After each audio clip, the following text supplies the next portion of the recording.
Nicolas Sarkozy aurait dû en acheter 60 millions d'exemplaires et l'offrir à tous les Français avant l'élection présidentielle. Je l'ai lu d'une traite, je l'ai terminé à 3h30 du matin. On le lit comme un roman, une plume magnifique, un travail de recherche exceptionnel. Franchement, quand on voit ce bouquin, on se dit que la France, malheureusement, est mal barrée avec François Hollande. L'histoire de la gauche française fait qu'elle évolue très, très peu.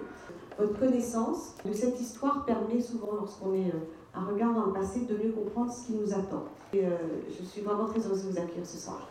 Madame le maire, merci. Juste, j'ai choisi ce soir de peut-être de mettre l'accent et comment dirais-je, le projecteur sur l'économie en général. Ils l'appréhendent très très mal et ils n'ont jamais voulu aller au fond des choses sur l'économie de marché et donc ils savent très bien que leurs militants vont leur hurler dessus en leur disant « vous ne pouvez pas aider les entreprises privées ». Mais le problème de la compétitivité n'est en aucun cas réglé. Qu'est-ce que vous attendez de ces livres?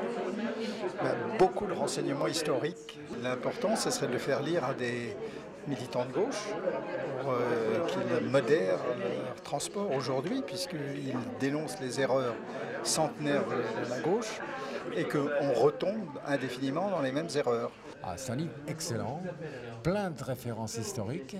Et j'ai eu beaucoup de plaisir à le lire. Voilà. C'est intéressant aussi d'avoir comme ça tout au long du siècle les erreurs qui ont pu, ou en tous les cas les idéologies qui ont pu amener à ces erreurs qu'on connaît aujourd'hui de la gauche française. Ça m'a éclairé un petit peu sur certains points que je ne connaissais pas.